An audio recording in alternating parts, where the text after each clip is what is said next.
नमस्कार दोस्तों, UGC net insight के यूट्यूब चैनल पे आपका बहुत बहुत स्वागत है।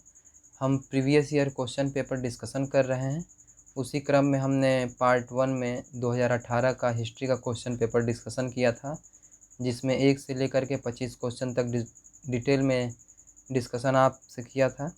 अब हम उससे आगे यानी कि 25 से 50 क्वेश्चन का डिस्कशन करते हैं। तो चलिए शुरू करते हैं। यह पेपर आप हमारे टेलीग्राम चैनल से जाके डाउनलोड कर सकते हैं, जिसका लिंक इसके डिस्क्रिप्शन बॉक्स में दिया गया है। तो चलिए इसका डिस्कशन शुरू करते हैं। ये पेपर दोनों माध्यम में, हिंदी और इंग्लिश दोनों में है, तो आप देख सकते हैं। क्वेश्चन 25 तक हमने डिस्कशन कर लिया था। अब शुरू करते हैं क्वेश्चन नंबर 26 से। निम्नलिखित को उनके लिखे जाने के क्रम में कालानुसार व्यवस्थित कीजिए।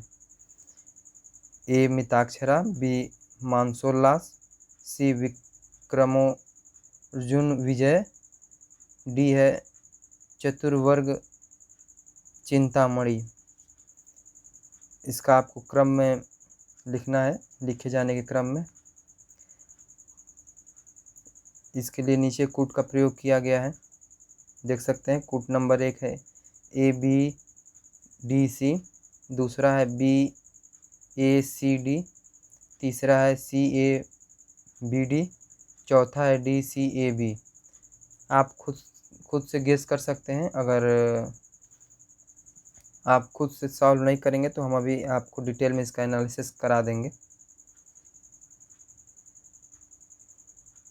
तो चलिए हम आपको इसको डिटेल में बताते हैं। इसका सही उत्तर है उत्तर 3, यानी कि CAB और D।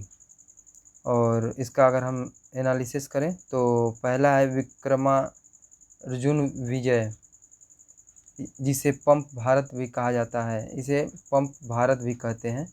इसे 10वीं शताब्दी के कन्नड़ जैन कवि पंपा ने लिखा था।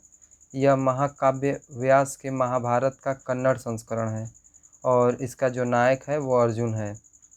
अगला की बात करें, यानी कि जो दूसरे क्रम पे लिखा गया है वो है मिताक्षरा। मिताक्षरा याज्ञवल्क स्मृति पर विज्ञानेश्वर की टीका है, जिसकी रचना 11वीं शताब्दी में हुई थी। अगला है मानसोल्लास। मानसोल्लास की रचना 12वीं सदी का यह संस्कृत ग्रंथ है और जिसके रचयिता चालुक्य वंश के राजा सोमेश्वर तृतीय हैं। इसकी रचना 1129 ईस्वी में हुई थी। और बात करें आखिरी चतुर्वर्ग चिंतामणि की, तो ये हेमाद्रि पंडित की रचना है। हेमाद्रि पंडित जो हैं देवगिरी के राजा महादेव तथा राजा रामचंद्र के प्रधानमंत्री थे। 13वीं शताब्दी में कर्नाटक के दक्षिण कन्नड़ के एक ब्राह्मण परिवार में इनका जन्म हुआ था। हेमाद्रि पंत ने बहुत सी धार्मिक पुस्तकें लिखी, जिनमें चतुर्वर्ग चिंतामणि भी है, जिसमें हजारों व्रतों और उनके करने का विधान जो है उसको वर्णित किया गया है। इन्होंने चिकित्सा के संबंध में आयुर्वेद रहस्यम पुस्तक भी लिखी, यानी कि आयुर्वेद रहस्यम भी हेमाद्रि पंडित की पुस्तक है। तो इस प्रकार से इसका सही कूट होगा 3rd, यानी कि CABD। चलिए आगे बढ़ते हैं क्वेश्चन नंबर 27 की तरफ।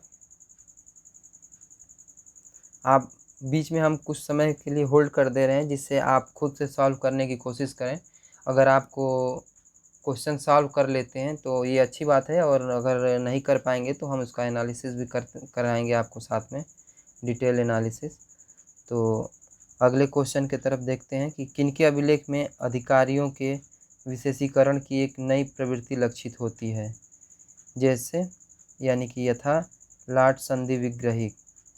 पहला है कलचुरी चालुक्य, दूसरा है चोर, तीसरा कलचुरी, चौथा राष्ट्रकूट। इसका सही उत्तर है ऑप्शन 1, यानी कि कल्याण के चालुक्य। अगला क्वेश्चन है क्वेश्चन नंबर 28। निम्नलिखित राजाओं को कालानुक्रम अनुसार रखिए। पहला है चंदेल परमर्दी, बी है गढ़वाल गोविंद चंद, सी है कलचुरी के कर्ण, डी है प्रतिहार का भोज। और इसके लिए कूट दिया गया है नीचे। पहला है ABCD, दूसरा है BADC, तीसरा है CBAD, चौथा है DCBA।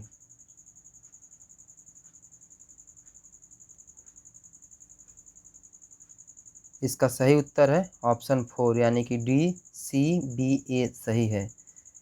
यानी कि जो प्रतिहार के भोज थे वो 836 से 885 के ईस्वी में उनका शासन काल था।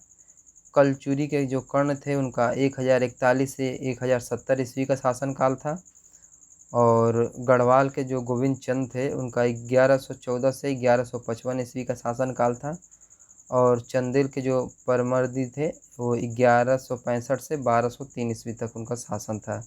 इस प्रकार क्वेश्चन नंबर 28 का सही उत्तर 4 है। आगे बढ़ते हैं क्वेश्चन नंबर 29। इसको सूची 1 से सूची 2 को मिलान करना है, जिसमें मंदिर है और निर्माण कतरी रानी है। इसको आपको मैच करना है, मैच करिए।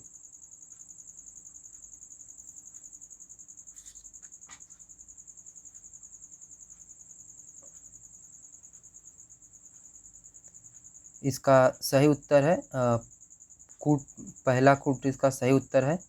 यानी कि ब्रह्मेश्वर मंदिर जो भुवनेश्वर का है, इसके निर्माण कतरी रानी जो हैं कोला देवी हैं।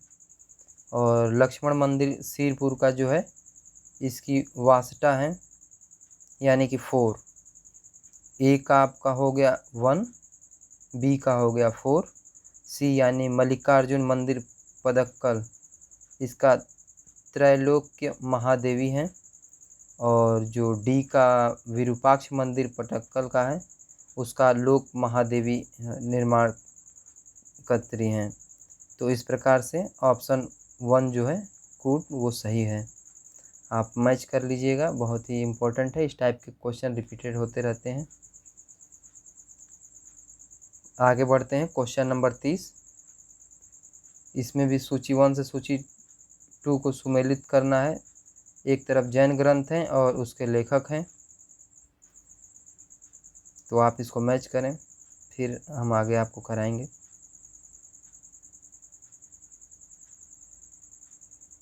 इसका सही उत्तर है उत्तर 4, यानी कि जो कूट 4 है वो सही है।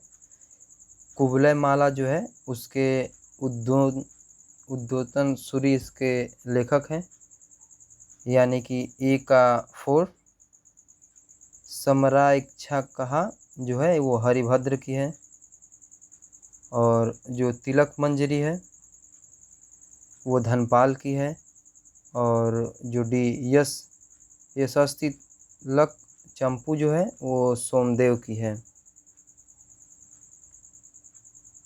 तो इस प्रकार से क्वेश्चन नंबर जो 30 है इसका सही उत्तर है 4, यानी ए का 4, बी का 2, सी का 1 और डी का 3।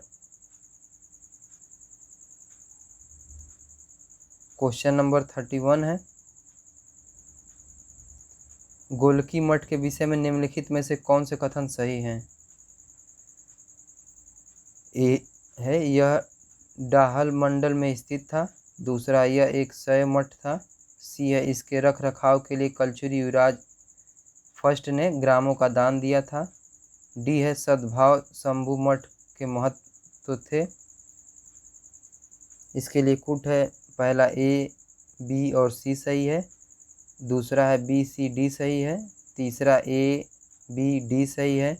चौथा ए, बी, सी और डी सही है, यानी कि उपरोक्त चारों कथन सही हैं।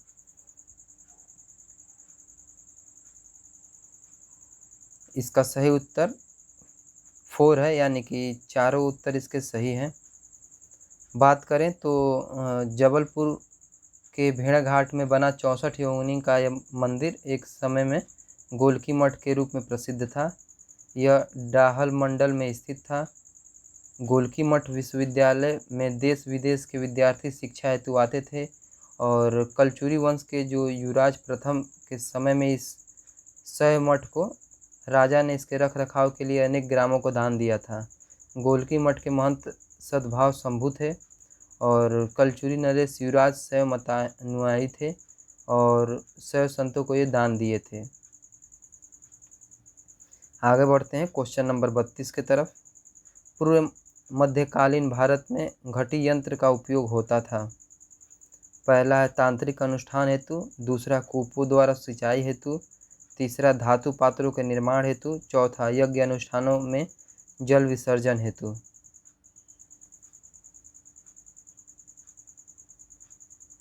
इसका सही उत्तर है दूसरा, यानी कूपों द्वारा सिंचाई हेतु घटी यंत्र का उपयोग होता था पूर्व मध्यकालीन भारत में। अगला क्वेश्चन है क्वेश्चन नंबर 33। इसमें कथन और कारण है। तो कथन ए है, जयवर्मन सेकंड ने कम्बुज में देवराज संप्रदाय की स्थापना की।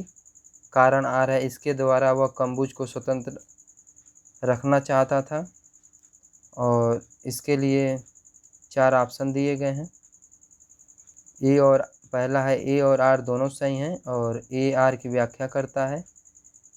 दूसरा है ए और आर दोनों सही हैं लेकिन ए आर की व्याख्या नहीं करता है। तीसरा है ए सही है लेकिन आर गलत है और चौथा है ए गलत है किंतु आर सही है। इसका सही उत्तर है यानी कि ए और आर दोनों कथन सही है और ए आर की व्याख्या है। अगर हम इसकी बात करें तो हिंदी चीन के राज्यों में सर्व प्राचीन राज्य कम्बुज यानी कि कंबोडिया में स्थित था। चीनी साहित्य में इसे फुनान कहा गया है, जिसकी स्थापना ईसा की प्रथम शताब्दी में कौंडिन्य नामक ब्राह्मण यानी ये भारतीय थे ने की थी। 7वीं शताब्दी संभवतः 681 ईस्वी तक भववर्मन कुल ने वहां शासन किया। इसके बाद कम्बुज पर शैलेंद्र राजाओं का अधिकार हो गया। कम्बुज को शैलेंद्र से मुक्त कराने के लिए जयवर्मन द्वितीय ने कम्बुज में देवराज संप्रदाय की स्थापना की। कम्बुज को उसने शैलेंद्र आधिपत्य से मुक्त कराया और उसने अंकोर क्षेत्र में अपनी राजधानी बसाई। जयवर्मन द्वितीय ने 802 ईस्वी से 825 ईस्वी तक वहां राज किया। इस प्रकार से दोनों कथन सही हैं और एक दूसरे की ये व्याख्या करते हैं। क्वेश्चन नंबर 34 है, अरब यात्री इस्तखरी के बारे में क्या सही नहीं है, यानी इसमें से बताना है कि कौन सा कथन गलत है। इसके लिए आपको 4 ऑप्शन दिए गए हैं। वह खुरासान में कार्ख का निवासी था। उसने 991 में भारत यात्रा की। तीसरा है, उसने किताब अल अकलिम और मसालिक वल ममालिक लिखा। और चौथा, कहा जाता है कि उसने विश्व का एक मानचित्र बनाया। इसमें से आपको बताना है कौन सा कथन गलत है।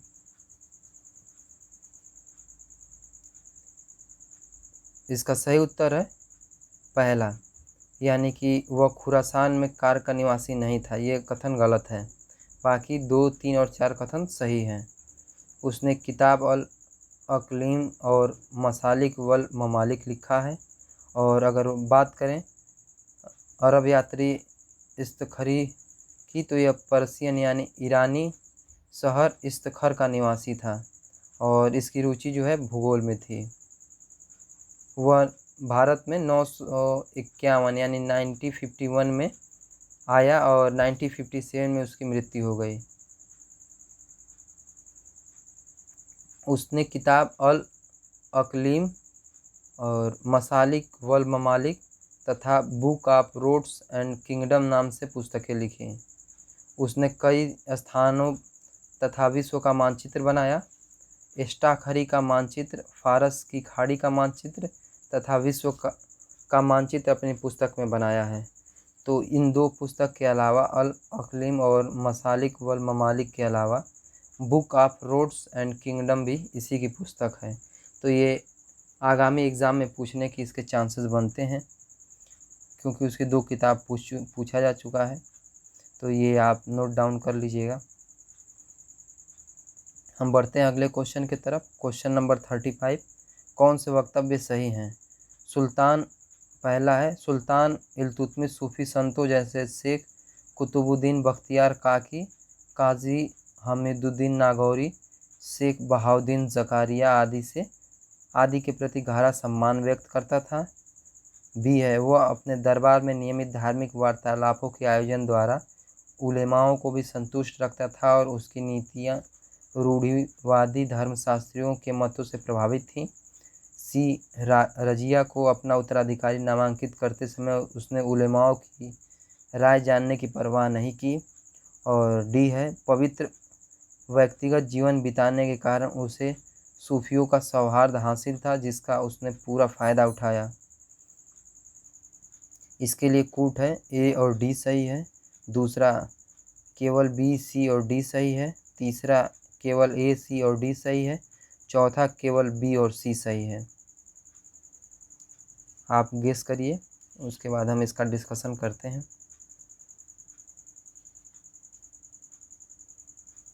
इसका सही उत्तर है ऑप्शन 3, यानी कि ए, सी और डी कथन सही है। सुल्तान इल्तुतमिश जो है सूफी संतों का आदर करता था, लेकिन उसने कभी राज्य के प्रशासन में इस्लाम के विचारों और अवधारणाओं को लागू करने का प्रयास नहीं किया। इस प्रकार यद्यपि सूफी संतों ने सुल्तानों से अच्छे संबंध थे और उन्हें राज के सम्मान प्राप्त थे, लेकिन उन्होंने इसका लाभ नहीं उठाया और साधारणतः सरल जीवन को अपनाया। इल्तुतमिश ने उलेमाओं को संतुष्ट करने के लिए उनको कोई अलग से सुविधा नहीं दी, जिससे कि प्रशासन पर कोई विपरीत असर पड़े। इल्तुतमिश ने रजिया को अपना उत्तराधिकारी बनाते समय उलेमाओं की परवाह नहीं की। ये क्या हो गया?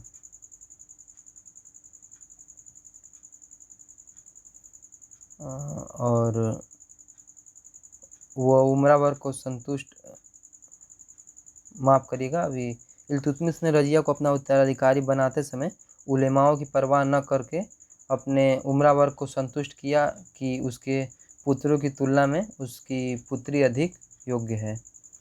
तो इस प्रकार से चलते हैं अगले क्वेश्चन की तरफ। क्वेश्चन नंबर 36, निम्नलिखित में से कौन सी पुस्तक अमीर खुसरो की रचना नहीं है? पहला है इजाज़ ए खुसरवी, दूसरा है गुनियात अल मुनयान, तीसरा है नूह सिपहर, चौथा है किरासुस सादैन।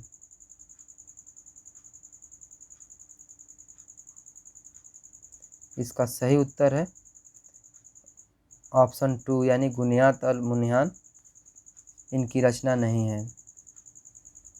अगर बात करें अमीर खुसरो की, तो अमीर खुसरो का जो जन्म है पटियाली में हुआ था, जो उत्तर प्रदेश के एटा ज़िले में स्थित है, यानी 1253 में इनका जन्म हुआ था।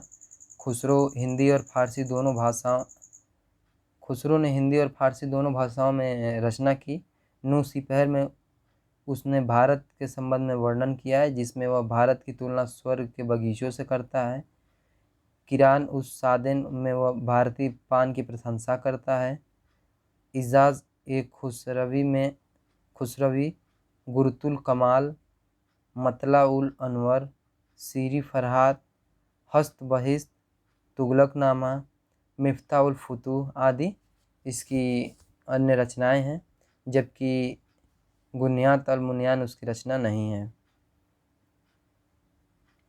इस प्रकार से हमने जितने भी इसकी पुस्तकें का चर्चा किया उसको आप साइड में नोट कर लीजिएगा, ये इम्पोर्टेंट है, भविष्य का ये क्वेश्चन बन सकता है। एक बार हम फिर से पुस्तकों का नाम ले रहे हैं। किरासुस सादैन, इजाज़ ए खुसरवी, गुरुतुल कमाल, मतला उल अनवर, सीरी फरहाद, हस्त बहिश्त, तुगलकनामा, मिफ्ता उल फुतूह, नूह सिपहर, इजाज़ ए खुसरवी, ये सब अमीर खुसरो की रचनाएं हैं। चलते हैं अगले क्वेश्चन की तरफ। क्वेश्चन नंबर 37, भारत के फ़ारसी में अनुवाद के लिए मुल्ला अहमद को कश्मीर के निम्नलिखित सुल्तानों में से किसने अधिकृत किया? पहला है सुल्तान कुतुबुद्दीन, दूसरा सुल्तान सिकंदर, तीसरा सुल्तान जैनुल आबिदीन, चौथा सुल्तान शिहाबुद्दीन। इसका सही उत्तर है ऑप्शन 3, सुल्तान जैनुल आबिदीन। कश्मीर पर जैनुल आबिदीन ने 1420 से 1470 ईस्वी तक शासन किया। वह उदार और ज्ञानी शासक था। उसने अन्य धर्मावलंबियों के प्रति सहिष्णुता का प्रदर्शन किया। उसने जजिया समाप्त किया। अपनी भाषा के अतिरिक्त उसने फारसी, हिंदी तथा तिब्बती का अच्छा उसे ज्ञान था। साथ ही वो साहित्य, चित्रकारी तथा साहित्य को प्रश्रय देता था। उसने महाभारत और राजतरंगिणी का पुस्तक का संस्कृत से फारसी में तथा अन्य कई अरबी तथा फारसी पुस्तकों का हिंदी में अनुवाद कराया। उसे इसी सब गुणों के कारण कश्मीर का अकबर कहा जाता है। यानी कि महाभारत और राजतरंगिणी का संस्कृत से फारसी में अनुवाद कराया। जैनुल आबदीन जो कश्मीर का शासक था। चलते हैं अगले क्वेश्चन की तरफ। Question number 38। जैन कल्पसूत्र की सबसे प्राचीन चित्रकारी निम्नलिखित में से किस क्षेत्र से संबंधित थी? ऑप्शन ए है मालवा और गुजरात, दूसरा है मालवा और जौनपुर, तीसरा है गुजरात और मेवाड़, चौथा है जौनपुर और गुजरात।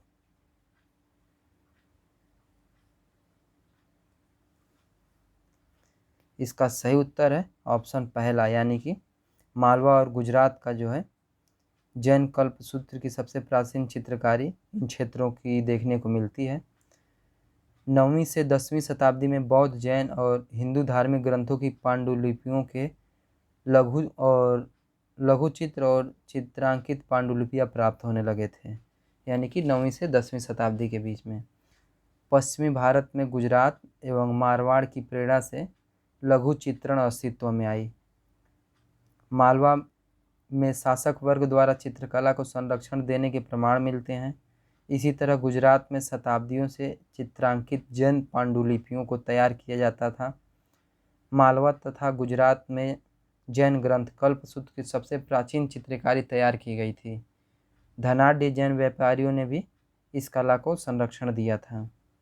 इस प्रकार से क्वेश्चन नंबर 38 का पहला आंसर सही है। चलते हैं अगले क्वेश्चन की तरफ। Question number 39। एक तरफ कथन ए है और दूसरा कारण है। तो कथन ए है, बर्नी लिखता है, सुल्तान मोहम्मद तुगलक इस प्रकार कहता था जैसे कि मैं निम्न कुल से उत्पन्न लोगों से, मूर्तियों से भी अधिक घृणा करता हूँ। फिर भी मैंने उसे निम्न कुल से उत्पन्न एक संगीतकार के पुत्र नजबा को इस हद तक बढ़ावा देते हुए देखा है कि वह बहुत सारे मालिकों से ज़्यादा ऊंचे पदों पर पहुंचा। गुजरात, मुल्तान और बदायूं उसके नियंत्रण में दे दिए। यह आश्चर्यजनक है कि उसने निम्न कुल में उत्पन्न हुए व्यक्तियों को ऊंचे पद, व्यापक भूभाग और बड़े सूबे का प्रशासन किस प्रकार दिया। कारण है, सुल्तान यह मानता था कि योग्यता के आधार पर पदों की नियुक्ति हो। प्रशासन में जन्म को लेकर जो भी विचार प्रचलित हों उसे वह खत्म किया और निम्न कुल में उत्पन्न लोगों को प्रशासन में ऊंचे पद पर नियुक्त किया। इनमें से कौन सा कथन सही है आपको बताना है। इसके लिए कूट दिया गया है कि ए और आर दोनों सही हैं और आर ए की व्याख्या करता है। दूसरा है ए और आर दोनों सही हैं लेकिन आर ए की व्याख्या नहीं करता है। तीसरा है ए सही है लेकिन आर गलत है। चौथा है ए गलत है लेकिन आर सही है।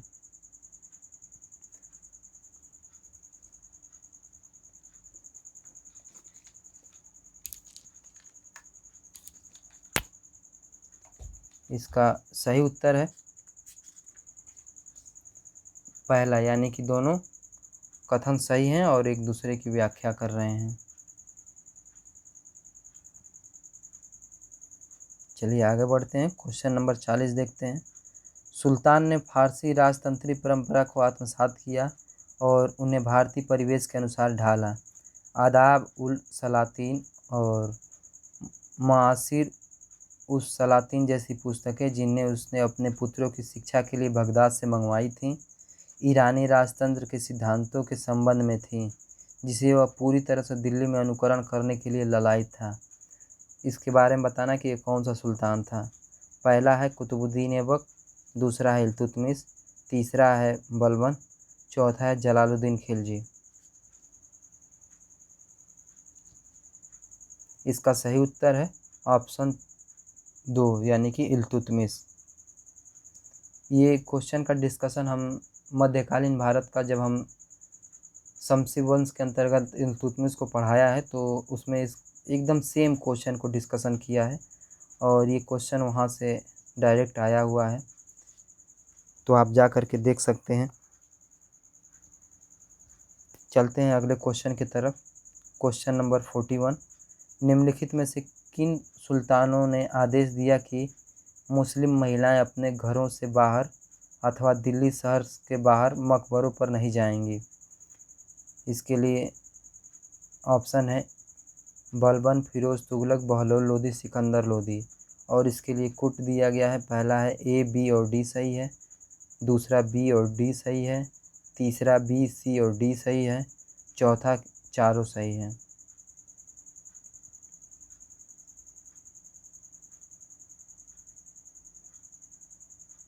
इसका सही उत्तर है बी और डी यानी कि दूसरा ऑप्शन सही है। यानी कि फिरोज तुगलक और सिकंदर लोदी ने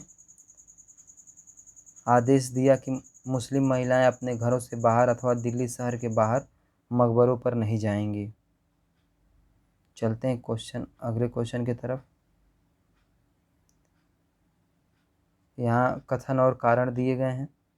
कथन ए है, बलबन महत्वपूर्ण इक्ताओं में ख्वाजा की नियुक्ति की, जिसका चयन मुतशर्रफों में से किया गया। वह एक दीवानी अधिकारी था और उसका कार्य लेखा और रिकॉर्ड से संबंधित था। आर कारण है, वजीर की अनुशंसा पर सुल्तान द्वारा ऐसे अधिकारियों की नियुक्ति राजस्व बंटवारे पर पैनी दृष्टि और मुक्ताओं की गतिविधियों पर नियंत्रण को दर्शाती है।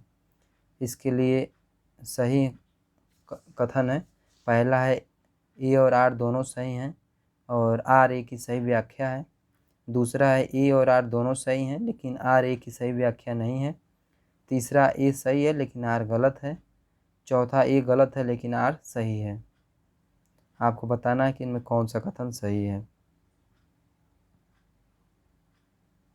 इसका सही कथन पहला है यानी कि ए और आर दोनों सही है और आर ए की सही व्याख्या है। चलते हैं क्वेश्चन नंबर 43 की तरफ। अकबर के अमीरों से संबंधित निम्नलिखित में से कौन सा वक्तव्य सही नहीं है? अकबर के शासन के प्रारंभिक वर्षों में उसने अमीरों में मुख्यतः तुरानी और खुरासानी अमीर थे। दूसरा कथन है 1561 में उसने राजपूत राजकुमारों की भर्ती शुरू की, जिसे अपने पैतृक स्थानों को मनसब की एवज में रखने का अधिकार था। तीसरा है साथ ही वह शेखजादा यानी कि जो भारतीय मुसलमान थे अमीरों के साथ भेदभाव कर रहा था।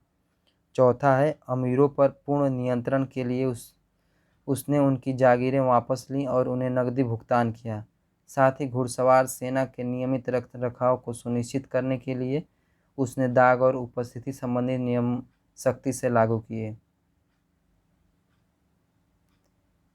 आपको बताना है कि इनमें से कौन सा वक्तव्य सही नहीं है यानी कि गलत है।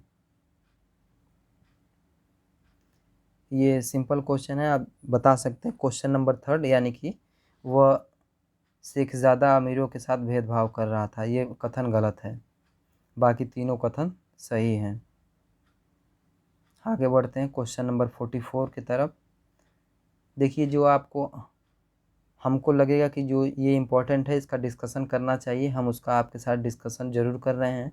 लेकिन जो सिंपल क्वेश्चन है उनका डिस्कशन करने के लिए कोई ऐसी ज़रूरत नहीं है, तो उसको मैं डिस्कशन नहीं कर रहा हूँ।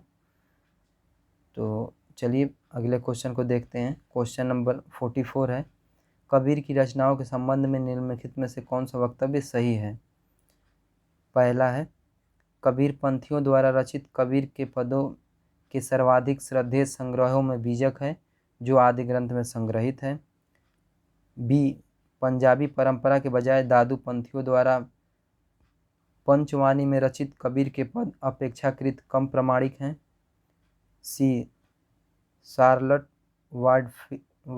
वाडविल का तर्क है कि आदि ग्रंथ में संग्रहित कबीर संग्रह कबीरपंथियों के सांप्रदायिक आग्रहों से मुक्त है।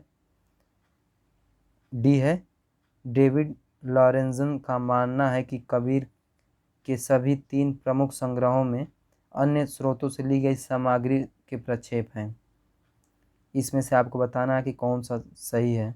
इसके लिए कोड दिया गया है। पहला है केवल ए और बी सही है, दूसरा ए और डी सही है, तीसरा सी और डी सही है, और चौथा यानी कि चारों कथन सत्य हैं।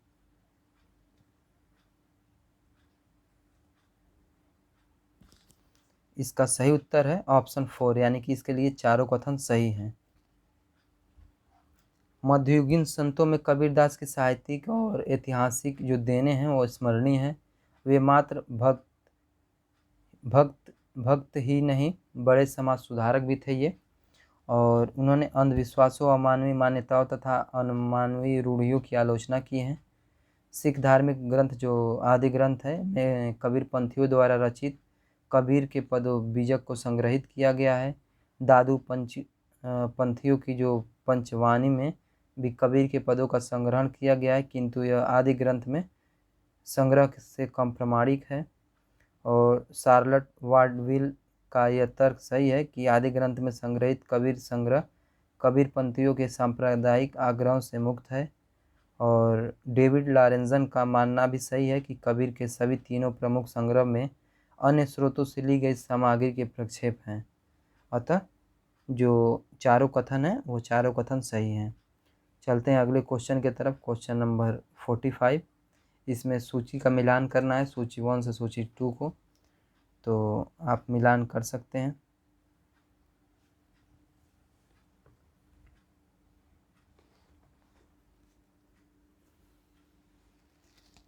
चलिए, तो इसका सही उत्तर है 4, यानी कि ए का 3rd, बी का 1st, सी का 4th और डी का 2nd। यानी कि भारत में चरखे का जो प्रथम उल्लेख है वह इसामी ने किया है। और बी जो साबुन निर्माण तकनीक थी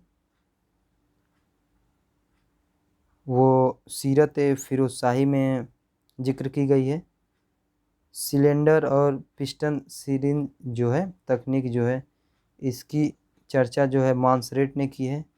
धातु पर लगाए गए चूड़ीदार जो पेंच हैं वो थिवनों के स्रोत से हमें मिलती है। तो इस प्रकार से ये 4th ऑप्शन आपका सही है। इसामी की पुस्तक फुतुह सलातीन जो है उसमें जो है भारत में चरखे का प्रथम प्रयोग का जिक्र है। तो ये जो ग्रंथ है यह ग्रंथ उसने फारसी भाषा में लिखी है। और इस पुस्तक में बहमनी साम्राज्य के संस्थापक बहमन शाह तथा मुस्लिम जगत के इतिहास के बारे में सूचना मिलती है। और दूसरा है सीरत फिरोजशाही, जिसके लेखक अज्ञात हैं। इसमें साबुन निर्माण की जानकारी प्राप्त होती है। इसमें तुगलक शासक फिरोज शाह तुगलक जो हैं के बारे में जानकारी मिलती है।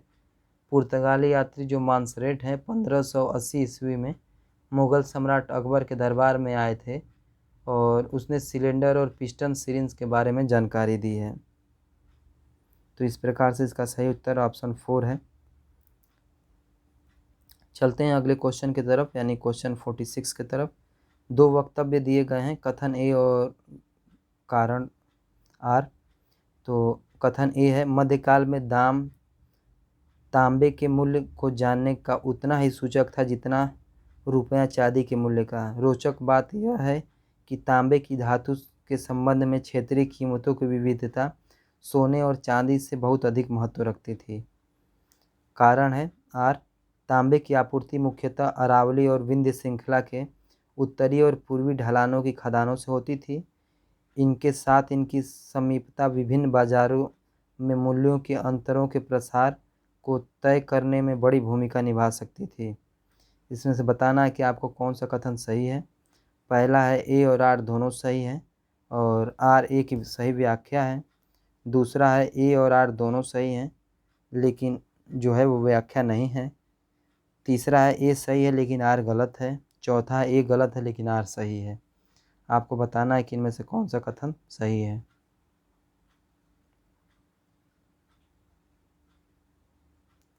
इसका सही उत्तर है ऑप्शन 3, यानी कि ए सही है और आर गलत है।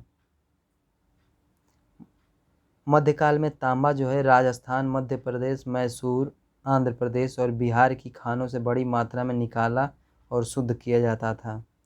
तांबा मिलने वाले अधिकांश स्थानों में धातु शोधन के पश्चात बचे हुए धातु और अवशेष धातु पिघलाने की कुठालियाँ भी मिली हुई हैं। इससे ज्ञात होता है कि भारत में अनेक भागों में तांबों का खनन शोधन होता था। और रुपया चांदी का सिक्का होता था, जबकि दाम अकबर द्वारा चलाया गया था। यह तांबे का सिक्का था और तांबे का सिक्का जो दाम रुपए के 40वें भाग के बराबर होता था। इस प्रकार से जो ए सही है और आर गलत है। चलते हैं अगले क्वेश्चन की तरफ। क्वेश्चन नंबर 47, एक शाही फरमान द्वारा निम्नलिखित में से आमेर के किस राजा को अपनी वतन जागीर में ही मकराना संगमरमर के प्रयोग से रोका गया था? राम सिंह प्रथम पहला, दूसरा है राजा बिशन सिंह, तीसरा मिर्जा राय जय सिंह, चौथा है सवाई जय सिंह।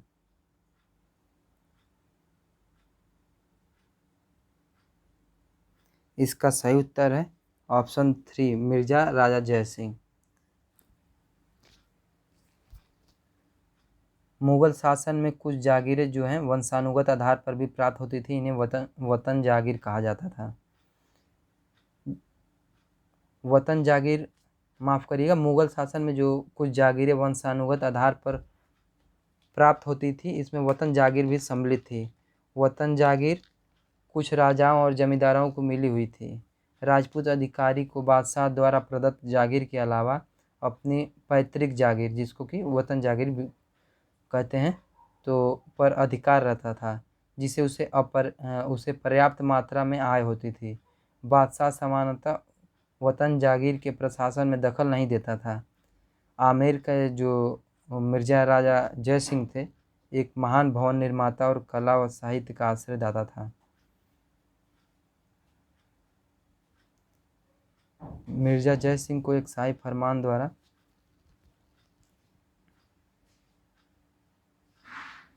अपनी वतन जागीर से मकराना संगमरमर के प्रयोग को रोका गया था।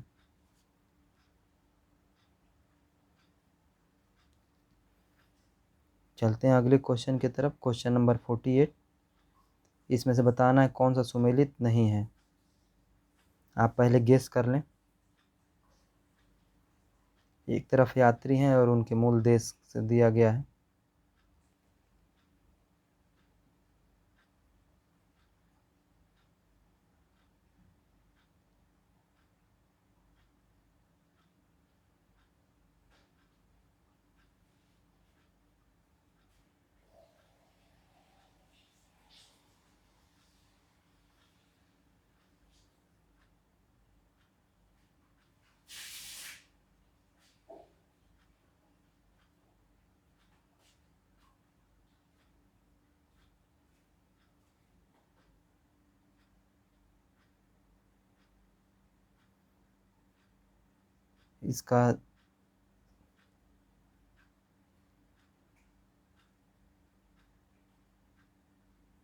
इसका सही उत्तर है उत्तर 4,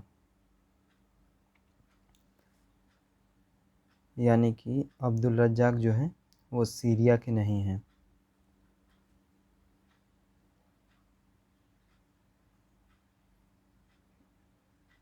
अब्दुल रज्जाक फारसी यात्री थे ये। चलते हैं अगली क्वेश्चन की तरफ। बाकी सारे कथन सही हैं। निकोलस डी कोंटी जो हैं इटली के हैं। अथानासियस निकितिन जो है वो रूस के हैं। इब्न बतूता मोरक्को के हैं और अब्दुल रज्जाक सीरिया के हैं।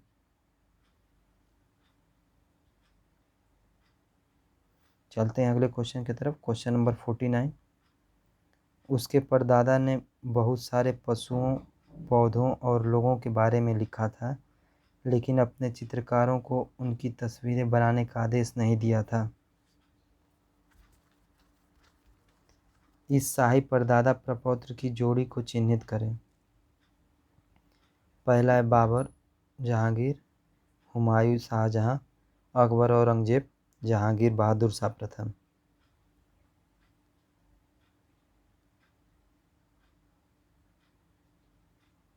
इसका सही उत्तर है बाबर जहांगीर।